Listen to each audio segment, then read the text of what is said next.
It was a cold, silent night. The wind whistled and howled, its gales rasping against the glass window pane.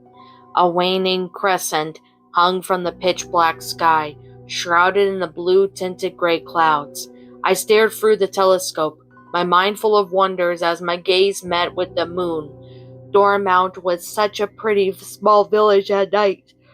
Within my room, posters and photographs were affixated to the walls, displaying constellations, galaxies, skies, suns, moons, and stars, all of which were my passion.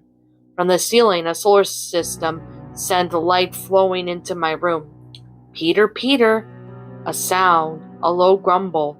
It opposed to the usual night sounds of Dormont, of which is usually consists of cricket songs and rustling tree branches. And then I realized the sounds must have belonged to Mother's voice, coming to check up on me. I leapt into my bed sheets, switching off the lights in such a quick sequence I had forgotten I had even done so. Mother would kill me if she caught me awake at this time of night again. Pumpkin eater. Footsteps, the grumble I heard earlier sounded once again, except this time I could not interpret them as faint sound, words. Was Mother talking to someone? But who? We were the only ones who were in here, since Father was at work. As far as I knew, lightning flashed and it sent street flooding into the bedroom, lighting up my reflection in the mirror opposite me in my bed. I had a wife but couldn't keep her. The sound grew louder, closer. A screeching sound caused my eardrums to throb with pain. It was so loud it was unbearable, as if metal was being dragged across the floorboards, coming closer and closer, closer and closer. By now I had begun to call out, "Mother, is that you?" But my voice was overcome by the metallic screeches. He put her in a pumpkin shell. Now it was clear to me that someone was singing the melody of some sort. It was too masculine and too low-pitched to be my mother's voice. Who else could it be? Paranoia ached through my bones, dreading the thought of my stranger inside my own home. The screeching got louder. My heart beat furiously against my chest, as if trying to escape the girl that held it prisoner. Each of my breaths were shaky, was that every part of my body trembled in uttermost fear. And there he kept her very, very well. I bit my lip. For some reason, I couldn't convince myself everything was okay. I couldn't convince myself that it was anything but danger. I couldn't. I couldn't function. I was too afraid. Afraid of what was behind the door and of what was singing this eerie symphony. Another flash of lightning sent shivers down my spine, lighting up the mirror across the room. But in brief showcase of my reflection, I wasn't alone. Peter, Peter, pumpkin eater. These words were unmistakable. Not only that, but something had been standing in the doorway. I had been sure of it. My inner instincts told me to hide, hid beneath my bed sheets and quilts, build a fortress of pillows and never leave. But I was frozen still in the unnerving, uncomfortable position that I always tried to avoid sleeping in. The sound of multiple throbbing heartbeats echoed constantly in my mind. Always there, slam, the sound of my window shutting. Had another and didn't love her.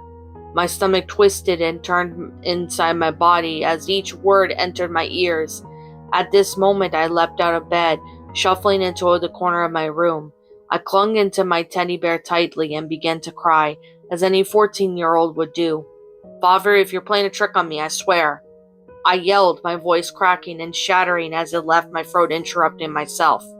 An unnerving silence gave me time to lift the tears shrouding my sight, and I saw a shadowy figure, standing still in the darkness, lighting lit in the yellowish-white silhouette of a toothy grin. Up the chimney he had shoved her. This line stood out from the rest, as if the man before me was telling me my fate. He whispered to it in a very airy tone, staring down at me with one hand gripping the axe and the other gripping the scissors. "Peter, Peter, the pumpkin eater." Those were my final words, despite the fact that I'm sure I was not one speaking them.